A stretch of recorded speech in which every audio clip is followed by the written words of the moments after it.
good friend Algie Davis always said when he ended up somewhere, and they asked him, "Why are you here?"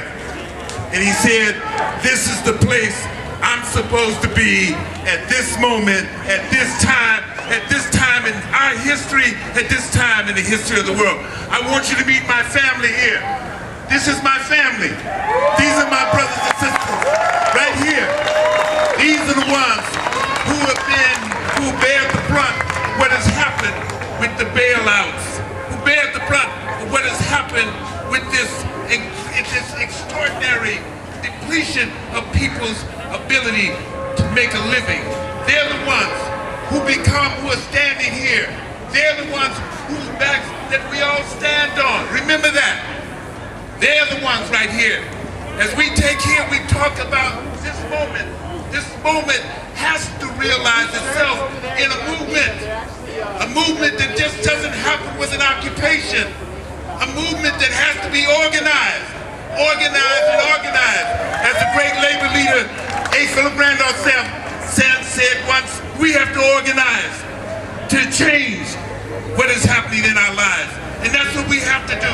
We have to take this moment, this extraordinary moment, which is happening with 477 cities in the world. Take this moment. Right here, you're not alone in this. You're not alone in this.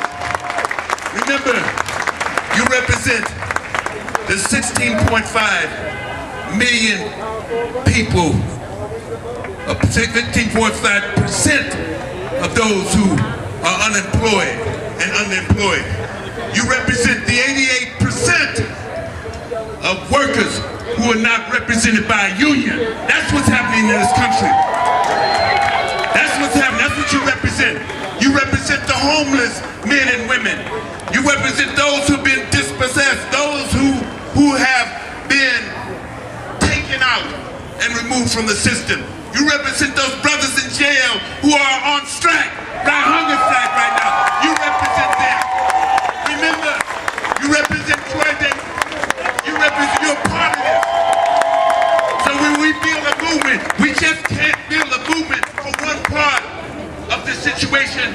We have to change the whole part of the situation. We have to change those what? We have to not only march right here. We not only have to organize and occupy, but we also have to say to D.C. and that administration in D.C. that job plan, that job program is inadequate. It doesn't solve the problem.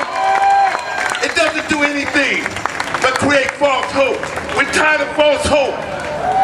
We went in 2008, we became young people like yourself, people who have been all the time working and struggling, figuring that they had some chance to change, some real chance for hope. We were fooled. We know that right now, they're listening to you right now. They see that business will not happen as usual. We cannot have business happen as usual. You understand that? So we have to stand up. We have to stand up as our brothers and sisters have stood up in Haiti. We have to stand up as our brothers and sisters have stood up in other places. We have to stand up in Tahrir Square, wherever it's in Egypt, wherever they stood up. We have to stand up with them. And knowing that we are part of that same voice that's happening with men and women on the streets of Greece, in Spain, and other places. We're part of that voice. And we will not accept anything less than a change, a real change, a change for the future.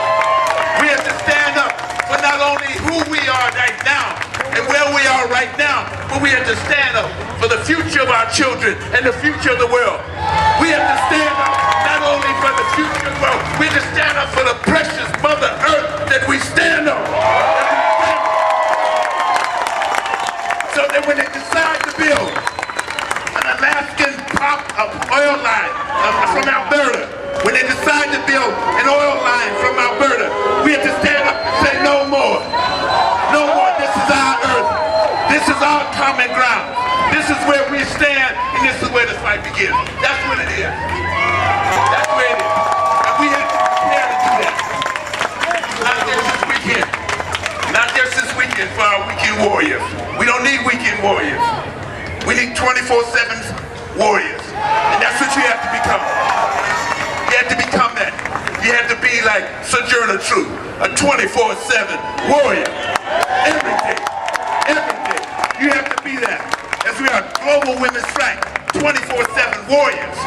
United Teachers in L.A., 24/7 warriors. That's what we are. DCF, give us back our children, 24/7 warriors. Let's have some 24/7 warriors right now. Right now.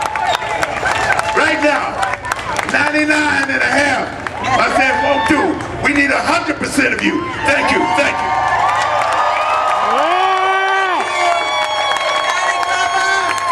What inspiration! All right. Hey, you know what? You got anything to add to what Daddy had to say? You got anything to add? I tell you, there's some folks up on this stage, families of 4, trying to survive on just about $600 a month. Okay, that's the reality.